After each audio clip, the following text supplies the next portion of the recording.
Carlos Matias, doutor em matemática, desenvolvedor do Drum Math, metodologia de ensino de matemática para deficientes visuais que utiliza apenas sons e atividades motoras. Assessor e consultor da Ad Hoc, do INEP-MEC, da SEB-MEC, da Fundação Carlos Chagas, da Fundação Sesgran Hill, da Unesco e da OCDE. Atualmente é professor associado ao Departamento de Matemática Aplicada da Universidade Federal Fluminense. Coordena o programa de Matemática Humanista, que divulga a filosofia humanista da matemática. E vamos lá, então, agora chamando o professor Carlos Matias, direto do Rio de Janeiro. Venha! Opa, boa noite! Tudo bom, Isa? Boa noite, Carlos, seja muito bem-vindo. Eu tô vendo esse evento lindo aí, tá arrebentando a boca do balão, o público animadíssimo no chat, muitas mensagens de carinho. Não é? A gente enlouquece com esse chat, né? Olha o pessoal do Instagram que tá espiando. Deixa eu aumentar aqui a tela, o pessoal do Instagram também poder olhar aqui, ó. Olha lá, dá pra ver melhor, Mari? Olha lá. Eu acho que o pessoal que tá no Instagram vale a pena, gente. Olha o Matias ali. E olha ali, né, o canal do Matias, que eu tenho que agradecer, eu falo sempre isso desde 2020, quando eu estudei muito pelo canal do Matias, quando eu assumi uma disciplina de letramento matemático, matemática humanista. Professor Biratã D'Ambrosio, saudoso Biratã D'Ambrosio, estava volta e meia no canal, era a coisa mais linda de viver. Então, meu agradecimento especial sempre a um canal super preocupado com essa questão voltada para trazer, né, esse novo paradigma da educação, né, Matias? Sim. Posicionar, né?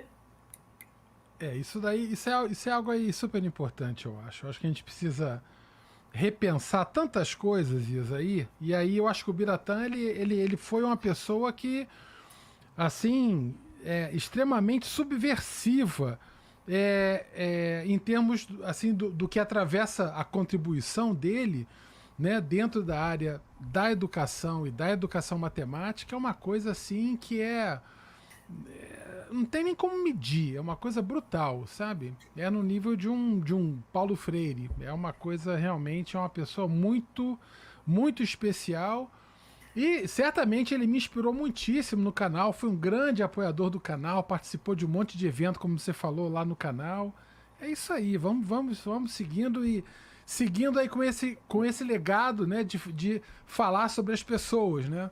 Então hoje você estava falando aí sobre o erro, e a ideia agora é essa, né? Como esse erro afeta a relação com as pessoas, né, dentro da aprendizagem. A gente vai falar sobre isso bastante aí na sequência. Então, vamos nessa. Eu vou também, aquele sempre que eu adoro, do Carlos Matias, ficar aqui embaixo aprendendo, quietinha. Posso subir seus slides já, Matias? Já tá já aí, já. Pode botar na tela se Beleza. quiser. Então, aqui os slides. Ai, que lindeza.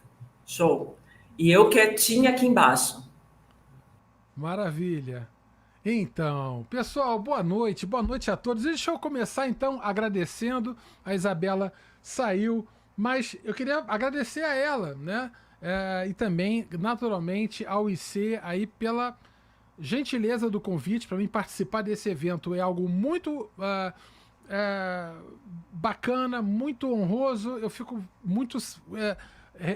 Me sinto muito bem acolhido aqui. E é uma fala que passa por tantas coisas importantes, né, que eu já há muito tempo venho falando a respeito. Vamos ver então para onde as coisas Matias, desculpe só te interromper um pouquinho. O pessoal está comentando que o seu microfone está um pouco baixo. Será que consegue aumentar um pouquinho? Deixa eu ver aqui.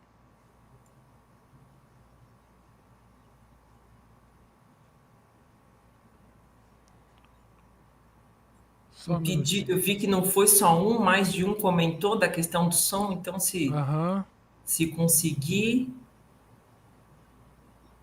Deixa eu ver aqui.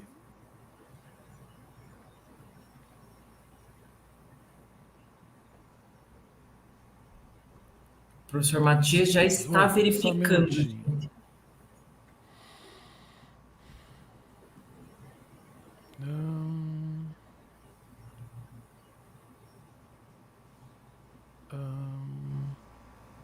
Eu acho que dá para aproveitar acho enquanto o agora Matias está arrumando. Opa, melhorou, parece. Melhorou? Melhorou, né, gente? Melhorou, sim, dá para ver bem? Dá para ouvir bem agora? Tá melhor, né? Aham. Deixa eu ver uma coisa aqui. Aham. Acho que melhorou. Sim. Sim, coloca o meu está. Alguns estão falando o meu está ótimo. Ok, sim. Ok, já está ouvindo bem, então o pessoal está ouvindo bem. Ótimo. Aham. Gente, Maravilha. aproveita aí que a gente deu uma Vamos pausinha e então. faz um print dessa tela. Olha que coisa mais linda, um evento com esse nome. Adoro, né? Avaliação, o erro e a aprendizagem no mundo atual. Pronto, fiquei quietinha. Maravilha. Então, vamos então começar. Queria dar boa noite então a todos, agradecer pela presença e vamos falar um pouco sobre avaliação, né? Sobre avaliação, pensando na avaliação da aprendizagem ou para aprendizagem ou avaliação como aprendizagem. Então, são percepções diferentes que eu vou atravessar aqui na minha fala, mas no meio disso tudo, né? Algo que a Isa tinha pedido para mim era para falar sobre a questão do erro. Então, vamos falar sobre o erro. Então, eu queria conversar com vocês sobre como que eu organizei essa minha fala. Eu pensei na seguinte maneira, organizar assim. Primeiro, eu acho que para a gente poder entender a perspectiva de rompimento em relação ao erro que eu vou trazer, a gente precisa entender qual é o pano de fundo, né? O que eu estou rompendo, na verdade, com esse meu discurso. Então, a gente vive hoje na educação e na avaliação, principalmente, ainda reverberações de uma tradição, ou de, na verdade, várias tradições, que vem desde a Idade Moderna. Então, quando eu coloco modernidade, essa modernidade, ela não é uma modernidade em termos do que é recente, mas referente à Idade Moderna. Eu estou agora falando do século XVI. Então eu falo século XVI, XVII, XVIII, e essa modernidade, né, enquanto um período histórico, se estende do século XVI até mais ou menos a metade do século passado, do século XX, até mais ou menos 1960. Então essas tradições que eu vou falar aqui são tradições que passam pelo ensinar, pelo entendimento de ensino, né, o entendimento de aprendizagem e o entendimento do que é avaliar, né?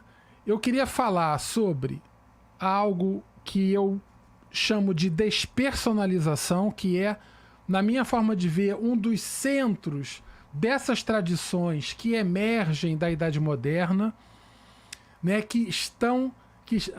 na verdade, a despersonalização, ela está impregnada na educação e na avaliação até os dias de hoje.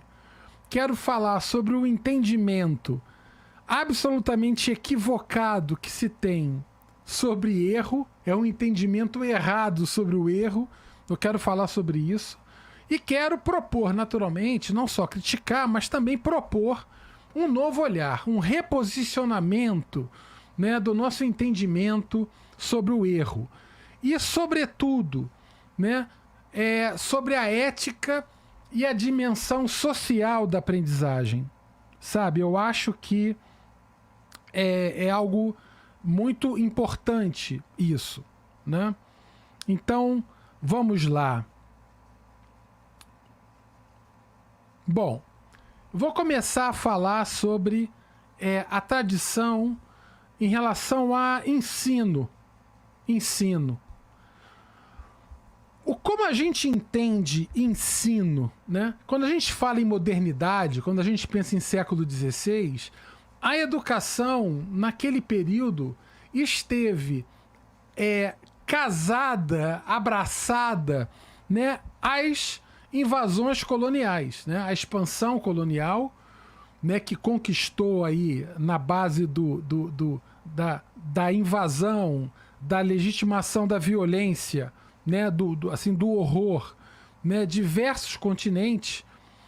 E a educação, né, de base cristã, base protestante, ela acompanhou todos esses processos de expansão colonial, né? E, naturalmente, foi espalhado o mundo afora. Então, quando a gente pensa em modernidade, em educação, a gente tem os trabalhos da didática do Comênios, a gente tem os trabalhos do Petrus Ramos, o ramismo, né? E quando a gente vai avançando dentro da história, a gente começa a ver uma educação que sempre esteve abraçada a processos de conquista, então tem a ver com um processo de controle, de subjugação, né? E a questão da conquista passa muito pela desconsideração daquilo que era de nativo, né? A desconsideração do que já estava, né, nas terras invadidas. Então, dentro dessa perspectiva, é uma educação que vem no sentido de colonizar, de conquistar, né, de compor um processo de conquista que tem uma base sociopolítica e econômica, naturalmente, mas dentro de um processo conciliado com a religião. Aí, à medida que os séculos avançam, a gente entra no século XVIII e século XIX, por exemplo, a gente começa a ter um processo de revolução industrial, de várias revoluções tecnológicas, principalmente no século XIX, e a escola começa a passar por rediscussões, reflexões sobre qual o seu papel, né? E a questão da formação profissional, a capacitação, né, para um mercado de trabalho que passava a estar aliado a um processo de industrialização e de produção em escala. Então, o próprio conceito de currículo, de avaliação em escala, né, isso começa a ganhar um contorno bastante assim, significativo nesse período, nessa transição, na guinada para o século XX, quando a gente tem ali na primeira década do século XX uma explosão ainda principalmente da questão da produção em massa na indústria, a questão do carro, né? O primeiro carro produzido em série foi anunciado em 1908, né? E a gente estava dentro de um momento de uma corrida armamentista profunda, né? Na primeira década do século XX, que iria assim desembocar na Primeira Guerra Mundial. Então isso é uma coisa que compôs, digamos assim, toda uma reorganização industrial para dar conta das novas demandas da guerra, e naturalmente a educação acompanhou isso tudo. Então essa perspectiva da educação que emerge da modernidade, a questão da conquista, a questão da reorganização para o mercado de trabalho, a capacitação em escala, essa coisa de um currículo em cima do controle, da despersonalização, da subjugação, é algo que leva para a escola, sobre a questão do ensino, que é onde eu queria chegar, uma concentração em quem fala, né? O protagonismo, o centro no professor. O professor é aquela pessoa que concentra todo o protagonismo. E no caso, o que é entendido como ensino, grosso modo, é aquilo que o professor faz. E o que ele faz é a exposição daquilo que deve ser aprendido. Ou seja, um entendimento de que o ensino é quase que uma narração, uma descrição daquilo que deve ser aprendido. Então essa é a perspectiva mais tradicional de ensino, né? Mas é uma perspectiva histórica, né, que a gente está rompendo hoje. Naturalmente a gente está rompendo hoje, ainda bem, né? Quer dizer, o ensino não é mais apenas expor o que deve ser aprendido, mas a tradição que emerge desse período histórico se dá nesses termos. E a aprendizagem, né? A aprendizagem. O que é a aprendizagem dentro dessa tradição que emerge da modernidade? A aprendizagem, infelizmente, e aí eu pergunto o pessoal que está no chat se concorda comigo ou não. Eu não acho que seja isso, mas que a tradição perpassa esse entendimento, não há dúvida na minha forma de ver, de que a aprendizagem seria a capacidade de o estudante, no caso, repetir o que foi ensinado.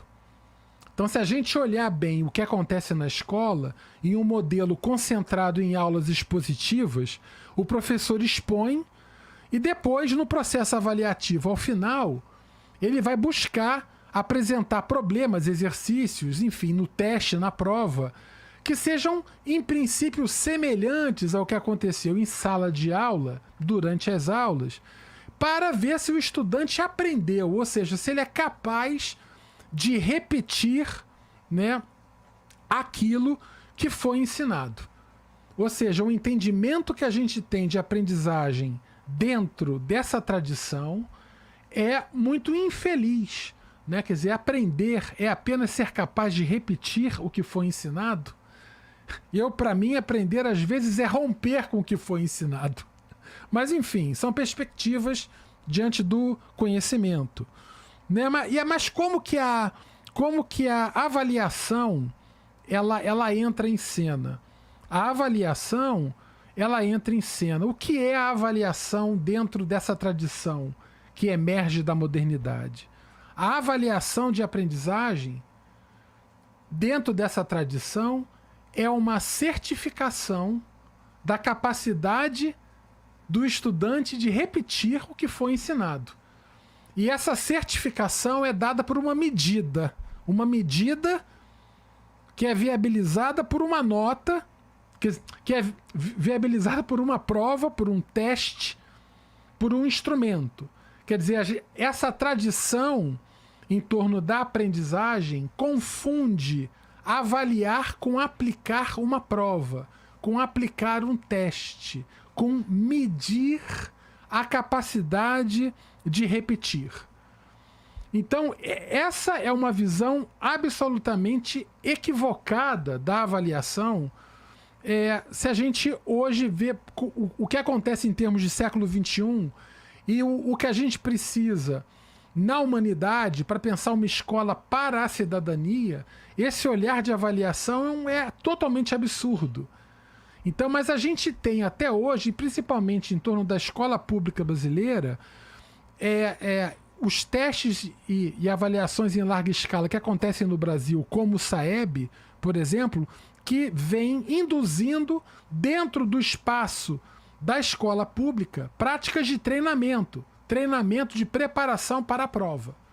Né? E aí a gente está confundindo a qualidade da educação com a qualidade de um treinamento. É o fim da picada, na minha forma de ver. Então a gente precisa entender que avaliar não é medir. Avaliar e medir são coisas diferentes. Né? Eu posso avaliar fazendo uso de medidas, mas identificar o processo avaliativo com o processo de medida é algo grosseiro. Mas, dentro da tradição que emerge da modernidade, né, principalmente no século XIX, aquela perspectiva positivista, né, da avaliação como medida, né, descritiva, não tem jeito. É o que vem acontecendo. A gente vem confundindo avaliar com examinar, com medir. E isso é muito triste. Então, dentro dessa tradição de ensino como uma exposição do que deve ser repetido, a aprendizagem como uma capacidade de repetir e uma avaliação de caráter certificatório, né, do que para realmente ver se aquele olhar que a gente chama em avaliação de um olhar somativo. A gente quer ver se... Deixa eu ver se esses estudantes aprenderam mesmo, se eles são capazes de repetir aquilo que foi ensinado.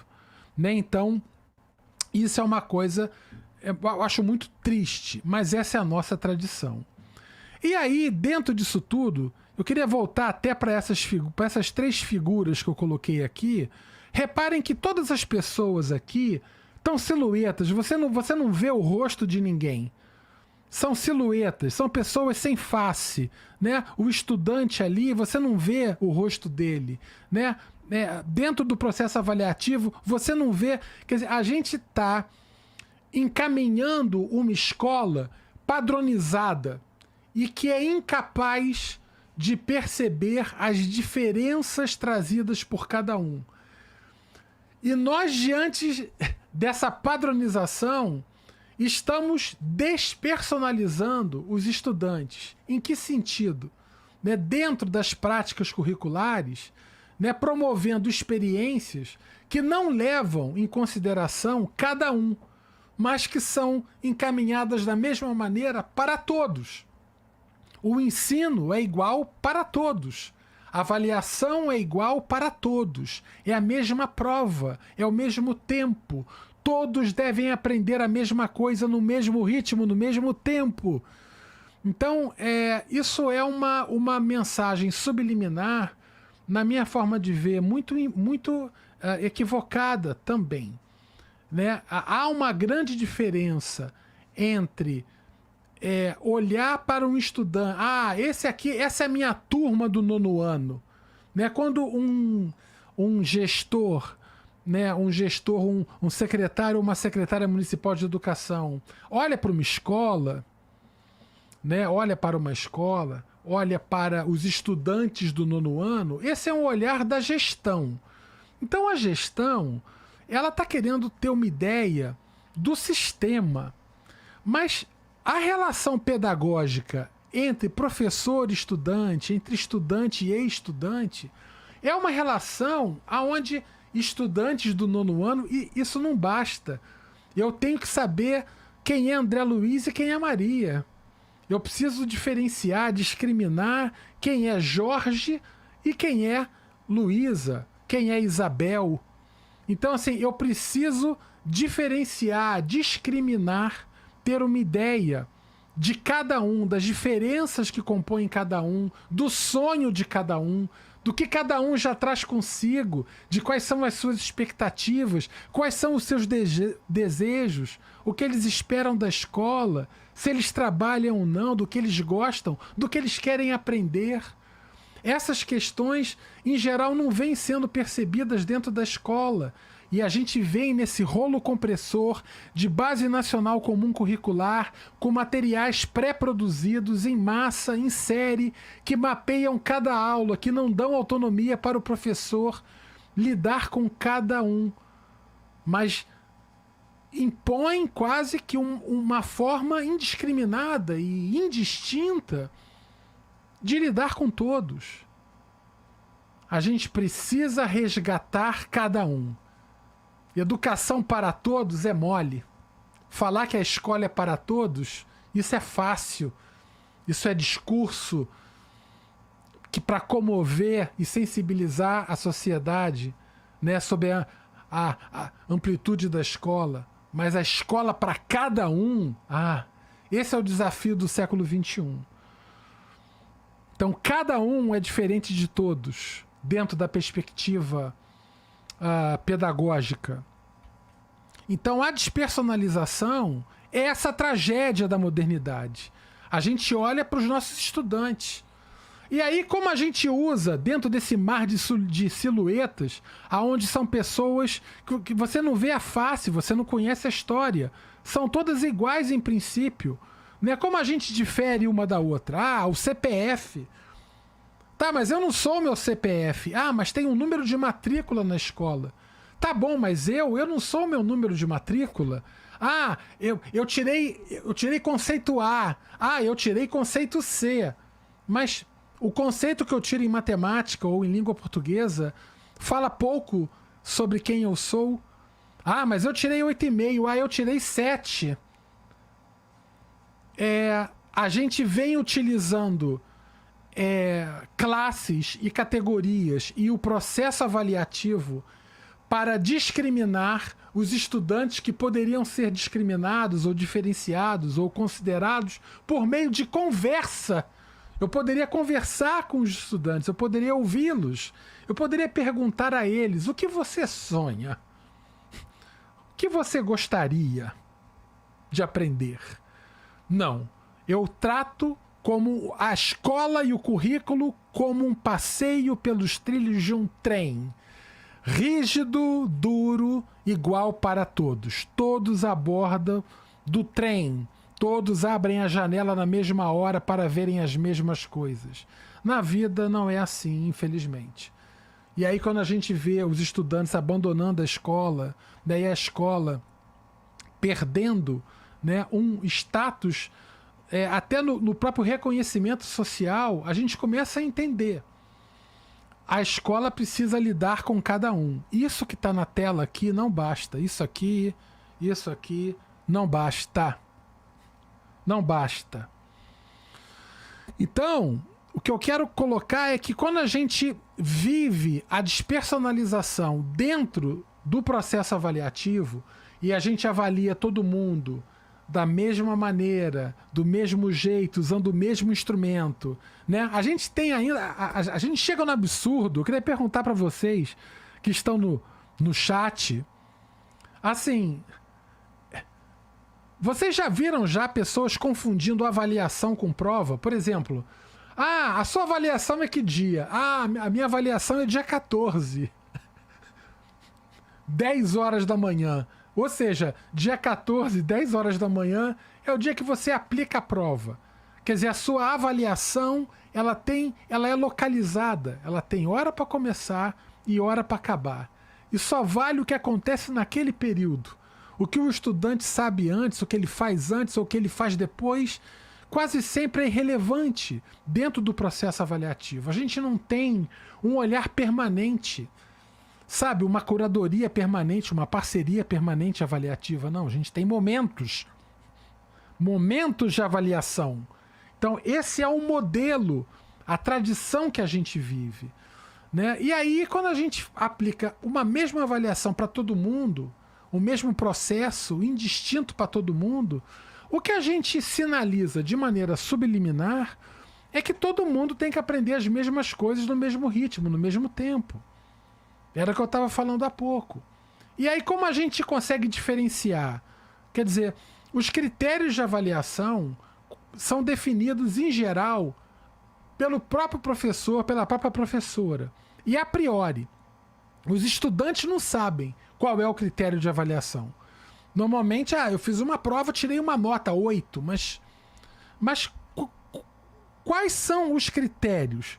Os critérios é certo ou errado? Se é certo, ganha ponto. Se é errado, perde ponto. Quer dizer, é isso aqui que é o critério? Um é dedinho para cima, o outro é dedinho para baixo? Quer dizer, é um critério dicotômico, onde você premia o certo e pune o errado. Né? É isso. Mas como a gente justifica para um estudante, se é que alguém justifica, as diferenças entre um 8,5 e um 7? Quer dizer, eu passei com 8,5, eu passei com 7. Qual é a diferença? O que uma aprovação com 8,5 é melhor que uma aprovação com 7? Você sabe mais. Sabe mais? Como que uma reprovação com 4, como que essa reprovação pode ser melhor do que uma reprovação com 2?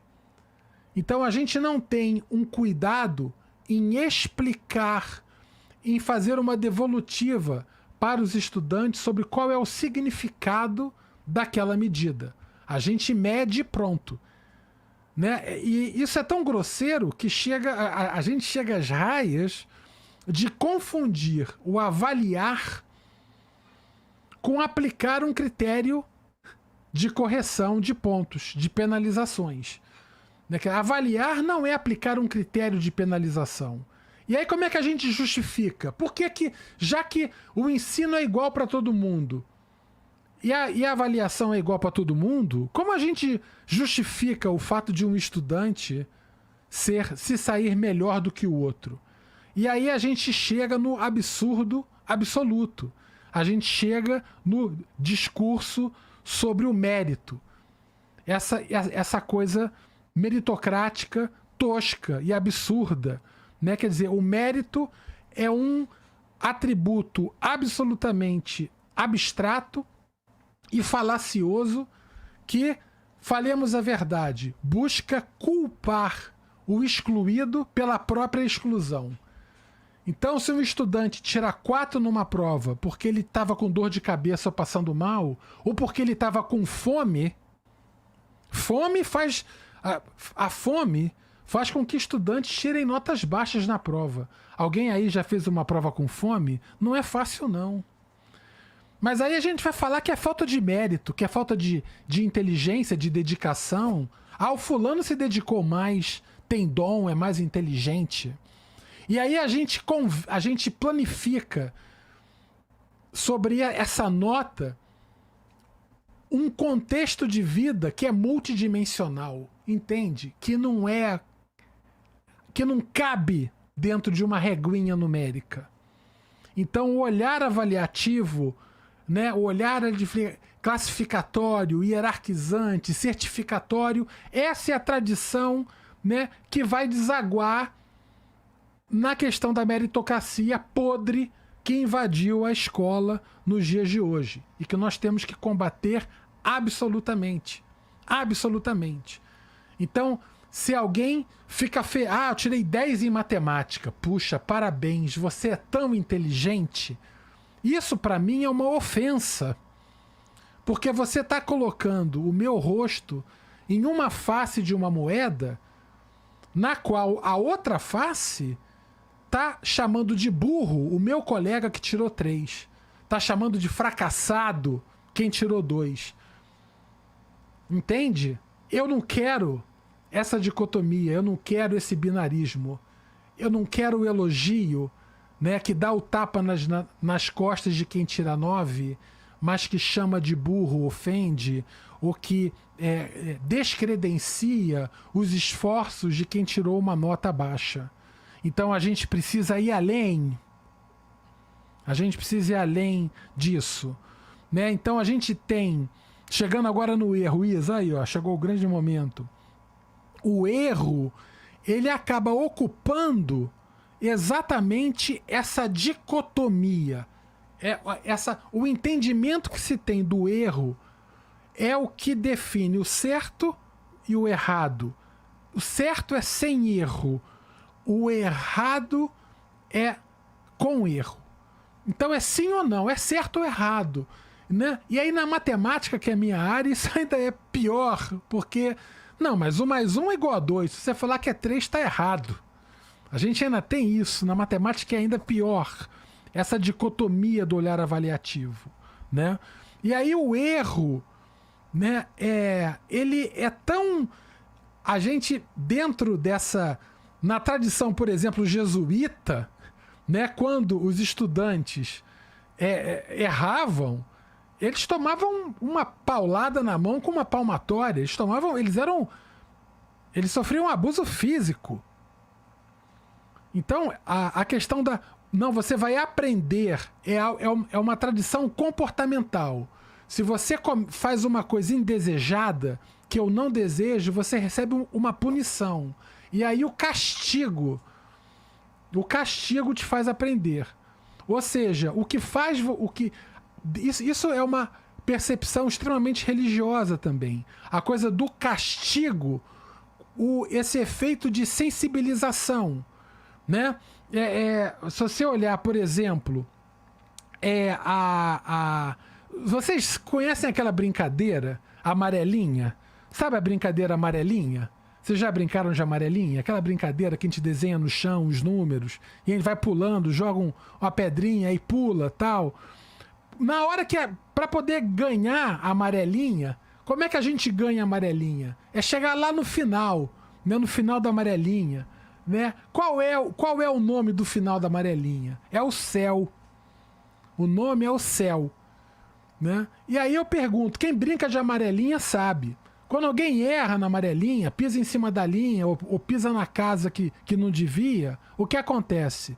Ela volta para o início. E o início, no caso, seria o inferno. Então o erro, desde criança, na brincadeira de amarelinha, talvez antes de irmos para a escola, o erro já elevava a gente para uma punição máxima, que é fazer tudo de novo. E aí essa intolerância, né, acaba sendo manifestada, né, em brincadeiras, em memes na internet, por exemplo, coisas que vocês já viram. Ah, mas professor, eu só errei o sinal. Aí mostra uma caneca, né, com a orelha para dentro, a alça para dentro da caneca. Ah, eu só errei o sinal. Ou então, ah, professor, reconsidera a minha nota, eu só errei o sinal. Aí mostra uma ponte desnivelada, sabe? Ou então, eu só errei o sinal, uma casa de cabeça para baixo. Uma casa de cabeça para baixo. Então, isso revela... mas isso é um meme. Não, tudo bem, é um meme, é um exagero. Mas o que eu quero colocar para vocês é que esse exagero, ele tem um sentido cultural. Ele leva ao extremo uma percepção que existe entre nós. O erro como algo que não é tolerável. O erro não pode ser cometido. E aí, dentro dessa percepção, a escola fala assim, olha, erro é algo que tem que ser evitado ou extinto. É isso, evitado ou extinto. Quando o erro ocorre, precisa ficar claro que errou. E nos critérios de avaliação, tem que receber uma punição, um desconto na nota, um desconto na medida. Se você errou, você perde um ponto. Porque você errou um sinal, perde um ponto. Então, isso é dentro da tradição. O erro, ele é castigado, né? E aí, a gente... Olha só agora como são as coisas. Essa tradição na escola, em torno do erro, por exemplo, acaba levando uma mensagem subliminar que a gente não percebe em um primeiro momento, mas eu queria conversar com vocês agora, né? Por exemplo, matemática é exercício. Isso é um slogan que é em cima disso. Matemática é exercício. Você faz até você aprender. Não, você não aprende repetindo. Matemática não é exercício. Isso é uma falácia. Tá? Quando você repete, você aprende a repetir. Você não aprende. Então a gente entende que a aprendizagem bem-sucedida é estar livre de erros, ser capaz de repetir. E aí dentro da escola, veja só como são as coisas. Os caminhos livres de erro sempre levam à aprovação. Dentro da escola é assim, se você não errar, você vai ser aprovado. E isso é desde sempre. A gente fica 12 anos dentro da escola. E nesses 12 anos a gente vive isso. Caminhos livres de erros nos levam sempre à aprovação. É natural que em algum momento a gente leve isso para a vida. Porque a gente... Não, se eu não errar, vai dar tudo certo. Vai dar tudo bem, tudo vai dar certo se eu não errar. Tudo vai dar certo. E aí, eu queria perguntar para vocês. Quando vocês, queridos, que estão no chat me ouvindo, na vida da gente mesmo, me digam com honestidade, quando vocês se frustram com algo que não se desdobra como vocês esperavam, vocês se dedicaram tanto, fizeram tanta coisa, tanto se esforçaram tanto, mas não aconteceu. A gente às vezes não chega diante de alguma reprovação, frustração. A gente não olha para cima e fala assim, puxa vida, onde foi que eu errei? Digam para mim. Quando a gente é reprovado, ou passa por alguma reprovação na vida, algo que sai como diferente do que eu esperava, a gente não pergunta pra gente onde foi que eu errei? Gente, a gente está assim, desenhando o ato de aprender da mesma forma que uma pessoa insegura desenha a própria vida. Parece que a gente está tentando repelir os erros que poderiam causar a reprovação de terceiros. Não, eu não posso errar. E não é assim. A gente pode fazer tudo certo na vida. E, às vezes, os desdobramentos não saem como a gente esperava. É isso. Isso é da vida. Essa coisa do caminho livre de erros levam à aprovação, na vida é falso. Infelizmente é falso. Então a escola não ensinou pra gente só matemática, história, língua portuguesa e geografia. Ensinou a gente a aprender com culpa. A errar com culpa. O medo de errar. A vergonha de errar. E isso se estende na relação com as pessoas. Errar com o filho. Errar com a mãe. Mas o que eu queria perguntar para vocês é o seguinte. E quando o erro é justamente uma ação perfeitamente executada? E quando eu jogo uma bomba, um míssil, com uma bomba atômica, e eu estouro uma bomba atômica exatamente no lugar certo? Aquela ação executada perfeitamente, livre de erros. Esse é o erro. E quando o erro é a ação criminosa perfeitamente executada? Então há uma dimensão do erro que não perpassa o desempenho de uma tarefa, mas sobretudo a natureza ética e a inserção social dessa tarefa. Percebam, há uma dimensão ética na aprendizagem, uma dimensão social na aprendizagem. Não é possível que nós entendamos aprender como algo meramente operacional, procedimental, a capacidade de repetir. E quando o erro é justamente a ação perfeitamente executada? Então a gente precisa entender o seguinte, e aí eu vou propor um reposicionamento do olhar diante do erro. A gente precisa entender o seguinte, queridos. Faz parte de qualquer aprendizagem o entendimento de que erros são coisas naturais e inevitáveis. Olha, eu tenho 55 anos de idade. Eu comecei a andar, ficar em pé e andar, quando eu tinha 2 anos de idade. Então eu ando há 53 anos. É tempo à beça. Ando todo dia. Ando aqui, perto do passeio, eu ando pro trabalho, eu volto do trabalho andando, eu ando à beça. Todo dia eu pratico, há 53 anos. Vocês acreditam que outro dia eu tropecei? Outro dia eu tropecei. Erros são inevitáveis. Então, querer livrar-se do erro é uma tolice absoluta. O que é importante, o que cabe a gente, é a sensibilidade ética, técnica e emocional, sobretudo, para a gente reconhecer que errou, analisar criticamente esse erro e a gente se reposicionar. É errar, aprender com o erro e tocar para frente. Mas essa segurança de errar não vai ser alcançada jamais com tapinha na mão, com palmatória, com punição, com desconto de ponto, com reprovação porque errou. Ponte alguma vai ficar assim porque alguém errou um sinal. Ninguém vai construir uma caneca com uma alça para dentro porque errou o sinal. Isso é ridículo. Mas pessoas que erram em algum momento da vida e que, de maneira desventurada, esse erro teve desdobramentos importantes, essa pessoa pode remoer uma culpa pro resto da vida. A escola precisa ajudar a gente a lidar com isso.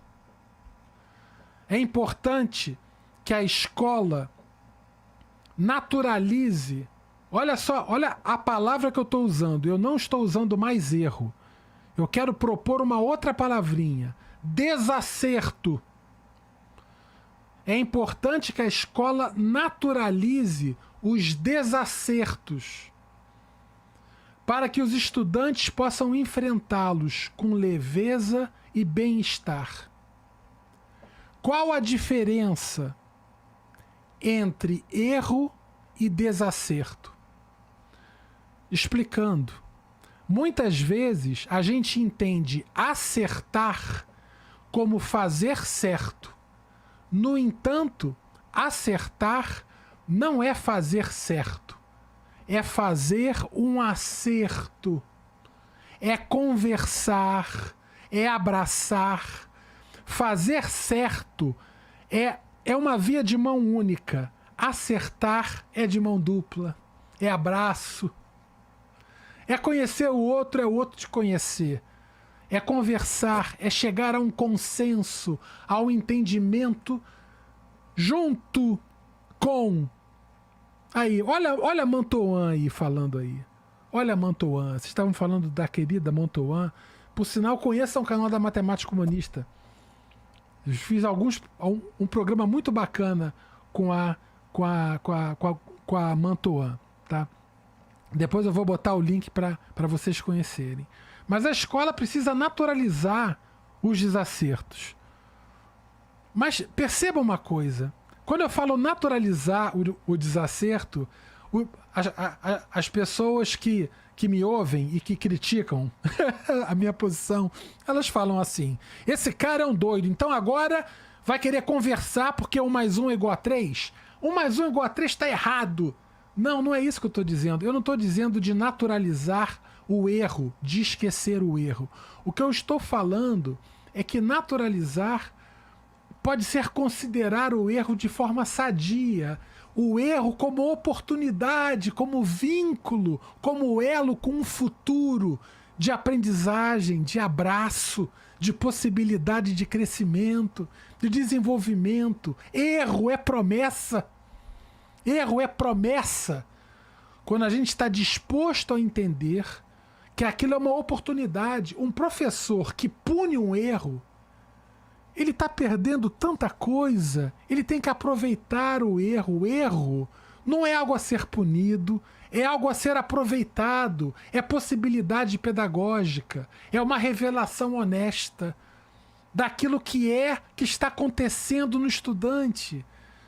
E que, por vezes, uma conversa, uma participação dentro desse erro pode levar a uma percepção, né, desse erro como um erro. E o próprio estudante repensar a sua prática, entender aquilo como um erro.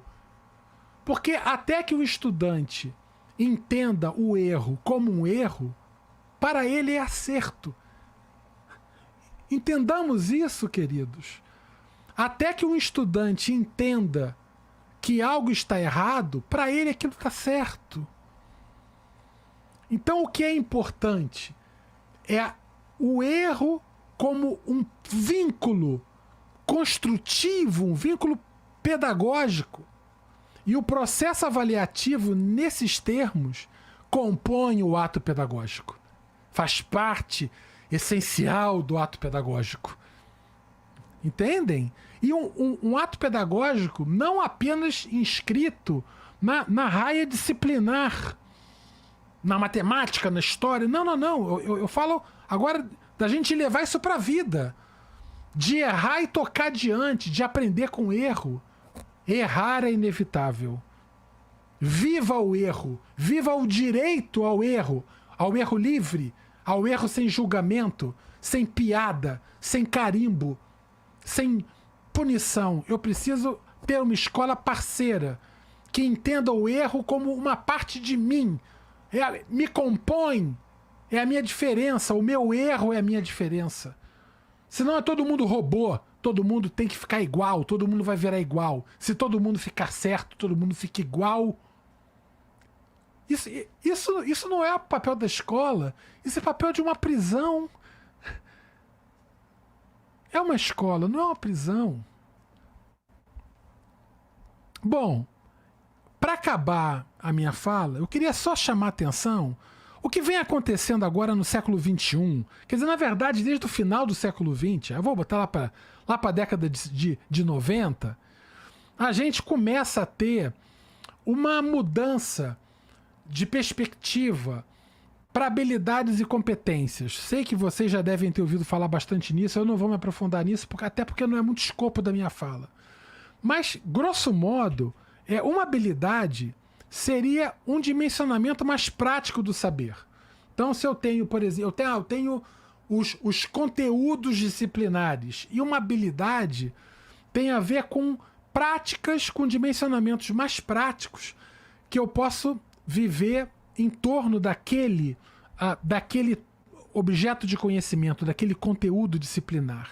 Né? Uma competência, no caso, seria um quadro ainda mais amplo, que pode ser composto por várias habilidades, uma competência leitora. Então, tem a ver com essa competência... Essa competência leitora, ela tem a ver com identificar, por exemplo, quadros, objetos explícitos, sentidos implícitos. Tem várias habilidades que compõem essa competência leitora. Né? Então tem uma relação aí de parte todo de habilidades para competência. Né? E aí eu queria só colocar para vocês o seguinte. Quando a gente pensa em avaliar uma habilidade, a gente está pensando em avaliar um dimensionamento prático, uma execução, uma intenção, quais são os fins de uma prática. Então não é apenas a parte operacional da tarefa, mas o dimensionamento da própria tarefa, né? Em contextos mais amplos, individuais, naturalmente, por vezes interpessoais. Há habilidades que envolvem relações interpessoais e também de natureza cultural. Quer dizer, não são as habilidades e as aprendizagens não são apenas em escopo individual. Há coisas que nós só aprendemos juntos, né? Bom, mas aí que vem a história. Quando a gente vai avaliar competência, o que muda? Aí eu vou fazer uma metáfora para poder me despedir aqui, que quando eu falo em avaliar o conteúdo disciplinar, como é que as pessoas dirigem? Eu vou falar tudo sobre o trânsito. Vou falar sobre o trânsito, sobre as pessoas dirigindo, eu mostro uma foto, tal. Eu tô vendo tudo que é possível em torno do trânsito, né? Em torno do volante, dos carros, da direção, etc. Quando eu vou avaliar uma habilidade, eu tô vendo agora, por exemplo, o Miguel. O Miguel é esse cara que tá na foto aí. Então, quando eu quero avaliar, né, a habilidade do Miguel em dirigir, essa avaliação é uma coisa que é mais restrita. Você não vai olhar agora tudo, você vai olhar dentro, né, do carro aquilo que o Miguel faz, por exemplo. Então, por exemplo, como é que uma autoescola avalia o Miguel, né? A habilidade do Miguel. A autoescola faz assim: o Miguel pôs o cinto de segurança? Sim, muito bem, Miguel. O Miguel regulou os espelhos? Sim, muito bem, Miguel. O Miguel ligou a seta quando ia dobrar para a direita? Ligou, muito bem, Miguel. E tal. Então, na verdade, a gente vai fazendo um checklist. Sim, sim, sim, sim. E aí a escola fala: muito bem, Miguel, você está habilitado a dirigir. Mas eu queria perguntar para vocês o seguinte, queridos. Perguntas aí. O motorista que é aprovado numa autoescola dirige bem? Queria perguntar para vocês aí. Quem é aprovado numa autoescola dirige bem? Digam para mim, por favor. Será que o ato de dirigir, ele é puramente técnico? Será que, assim, é possível decidir se alguém dirige bem apenas olhando o que a pessoa faz dentro do veículo? Se ela aperta a embreagem, se ela ligou a seta? Será que é possível decidir se alguém dirige bem apenas olhando o que acontece dentro do veículo? A Érica falou que não. A Irene também não. Então, pois é. Aí eu queria botar essa foto aqui para vocês. Observem essa foto, queridos. Vamos ver se vocês estão bem aí da habilidade de dirigir. Vamos lá, ó. Essa foto. Eu mostro uma estrada de mão dupla. E eu tô vendo um carro andando pela faixa da esquerda, meu. Olha isso. Numa estrada de mão dupla. E pior, ainda tem uma faixa contínua. Ele não podia ter passado pro lado de cá, né? Olha lá, ó. Ele tá na pista da esquerda, numa pista de mão dupla. Olha só que coisa. Pô, aqui no Brasil esse cara tá andando o quê? Ele tá andando na contramão. Não é isso ou não? Ele tá andando na contramão. Então, se eu falar assim, esse sujeito não dirige bem, ele não dirige bem. Olha só, ele tá andando na contramão, ele é um irresponsável. Mas, queridos, olha só que coisa. E se eu disser para vocês que essa foto foi tirada na Inglaterra? Essa foto foi tirada no Reino Unido, queridos, aonde o lado certo de se transitar é do lado esquerdo. Olha isso. Ou seja, há uma dimensão da aprendizagem, da avaliação, se você tem uma habilidade ou não, que não se encerra dentro do carro, é cultural, invade o social, tem a ver com o que está fora. Olha que coisa. Então, isso é algo profundamente importante, né, da gente entender.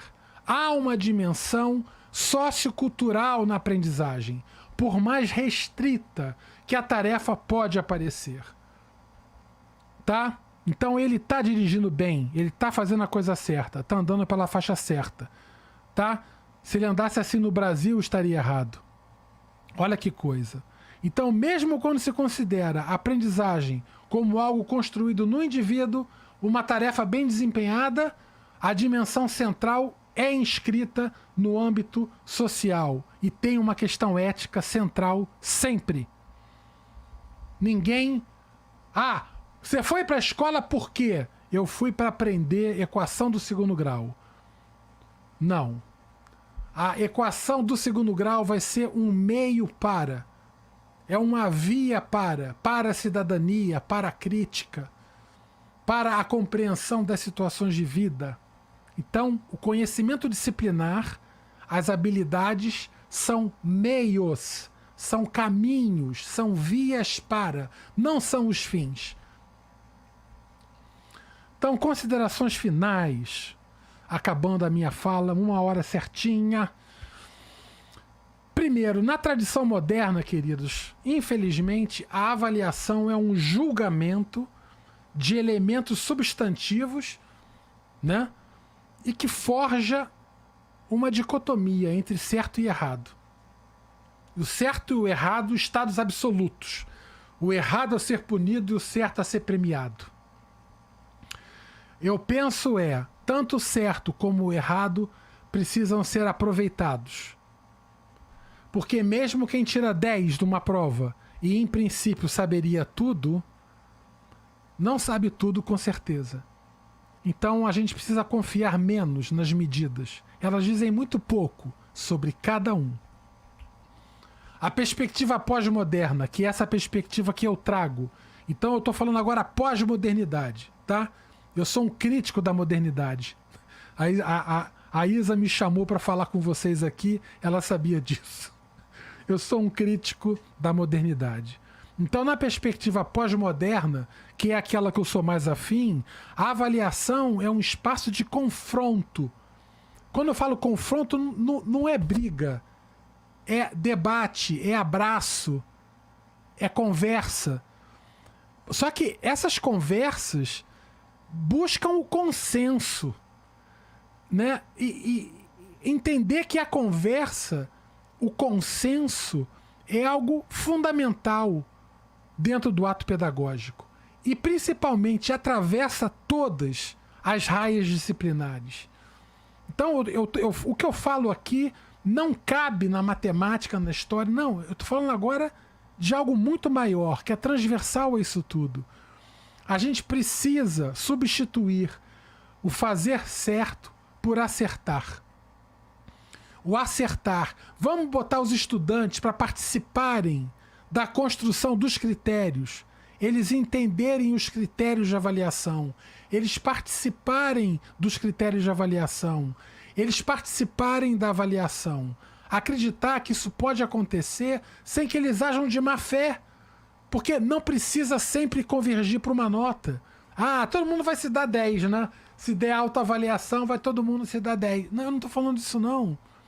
Eu estou falando de ele participar da discussão. Faz um portfólio, faz uma rubrica onde ele possa decidir e descrever os níveis dele rumo àquilo que ele quer aprender. Então a autorregulação das aprendizagens e a auto-organização das práticas curriculares é fundamental dentro da perspectiva pós-moderna. Então, no mundo atual, a gente está vivendo agora uma grande tragédia. E eu queria convocar todos vocês, a se engajarem numa luta contra essa perspectiva. A gente tem hoje galopante, expandindo com muita velocidade dentro das nossas escolas, a concepção do indivíduo como um empreendedor de si mesmo. Então, é um indivíduo que ele é como se ele fosse uma empresa e ele é o dono da empresa. E ele vai empreender a si mesmo. Ele vai empreender a si mesmo. Então isso tem que ser combatido, porque isso é uma educação voltada para a competição. É uma educação voltada para o individualismo. Então, se eu estou aqui, queridos, com vocês, defendendo o acerto, a conversa, o abraço, tem que ter dois, pelo menos. Não dá para ser uma educação centrada no indivíduo, o empreendedor de si mesmo, sozinho. Se algo der errado, a culpa é dele. Olha o mérito aí. O mérito que culpa o excluído pela própria exclusão. O fracasso é culpa dele, que não soube empreender. Não, escola é parceria, é curadoria, é estarmos com, é cidadania. E a cidadania tem uma dimensão coletiva, tem uma dimensão sociocultural, tem uma dimensão ética. E a ética mora nas dimensões sociais e nas dimensões culturais. O respeito às diferenças, a solidariedade, a colaboração, isso são dimensões fundamentais do ato pedagógico, da escola, da cidadania, que residem nas dimensões sociais e culturais. Então eu clamo, a gente precisa lutar contra essa visão horrenda de uma escola que foca no indivíduo, que está desmontando todas as dimensões sociais, todos os movimentos, os elos sim, sociais. Não podemos deixar que isso aconteça. Queridos, é isso. Eu queria convidar vocês a conhecerem o meu canal. Se vocês gostaram da minha fala, se identificaram com a minha fala, conheçam o canal da Matemática Humanista no YouTube. Ele é um canal onde eu falo sobre essas coisas, eu trago um monte de convidados, eu tenho entrevistas, eu tenho programas, eu tenho vídeos, videotextos, programas sobre grupos de pesquisa. E não é só em matemática não, em educação. Agora em breve, já agora em abril, eu vou ter um programa incrível com a Silvia Estero Ru sobre autismo. Autismo em meninas e mulheres. A gente vai falar sobre diferença, interseccionalidade. Então é algo importante. Conheçam, inscrevam-se no canal, participem. Muito legal. Um monte de conteúdo bacana. Tá? Quem tem esse QR Code, quem estiver assistindo, pode escanear com o celular. Né? E é isso, queridos. Muito obrigado. Esse é o meu e-mail. Eu queria agradecer novamente a Isa pela gentileza do convite. Querida, obrigado. O Instituto Casagrande também, agradeço muito pela gentileza do convite. Fico sempre à disposição para voltar. E a todos os presentes aí, obrigado pelo carinho. Vendo tantas mensagens de carinho que me emocionaram aqui. Muito obrigado por tudo. Fiquem bem. E um Olha beijão. aqui.